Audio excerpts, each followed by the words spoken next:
Hello Facebook प्रेमीका साथीहरू सबैमा मेरो नमस्कार हैन।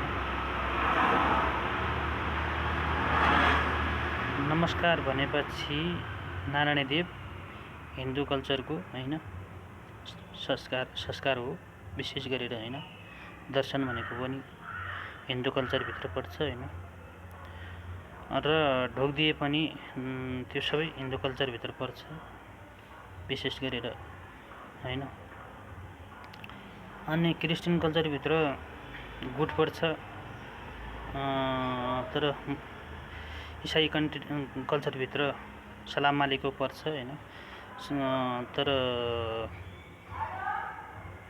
सिख कल्चर भित्र तपाईको संस्कारको सत श्री अकाल पर्छ हैन। यसै गरेर कल्चर अनुसार हो संस्कार र सम्मान गराइन्छ र गरिन्छ हैन। मेरो सोच र मेरो विचारले, मेरो धारणाले हो हैन। अब यो त धार्मिक कुरो भयो हैन हाम्रो। अब संसारमा जति भएको जहाँ प्रेम हुन्छ, जहाँ घृणा हुँदैन, त्यहाँ भगवानले निवास गर्छ। मैले भगवान भनेपछि संसारमा ईश्वर भनेपछि विभिन्न रूप र जुनसुकै मार्गबाट आए पनि म मानव जातिको लागि होला नि, कुनै धर्ममा पनि हिंसा गर्नु हुँदैन र घृणा गर्नु हुँदैन भनेको छ। मेरो जहाँसम्म मैले मेरो दिमागले भ्याएसम्म हरेक ग्रन्थहरू र हरेक किताब पुस्तकहरू, धार्मिक पुस्तकहरूभित्र हिंसा अपराध हो र घृणा अपराध। घृणाले के उत्पन्न गर्छ भने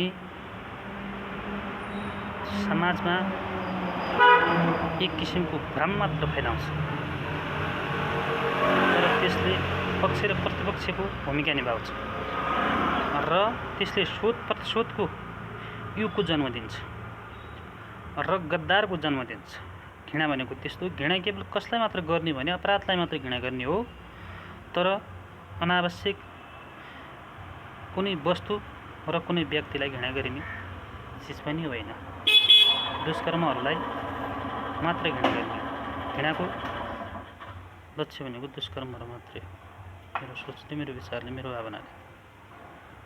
तर यहाँ वर्गलिङ्ग, जात, भाषा र वेशभूषा विभिन्न तौर तरिकामा गरिने घृणाहरू छन् हैन।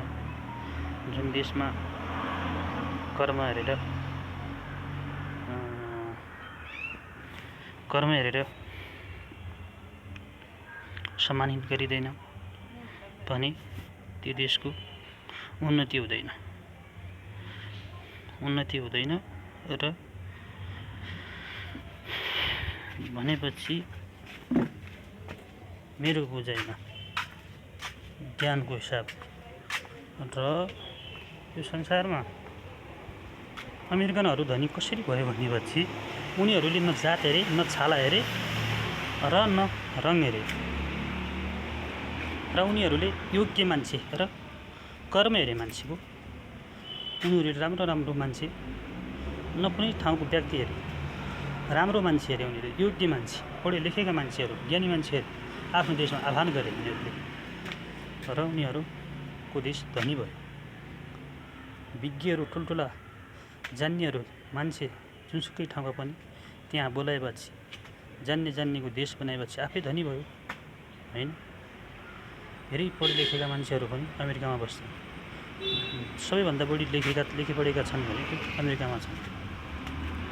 हो यस्तो छ। यसैले तपाईँ हरेक कुरा सिक्नुहुन्छ भने संसारबाट सिक्नु होला हैन। इतिहासबाट सोच्नु होला। इतिहास भन्ने कुराहरू यस्तो हुन्छ,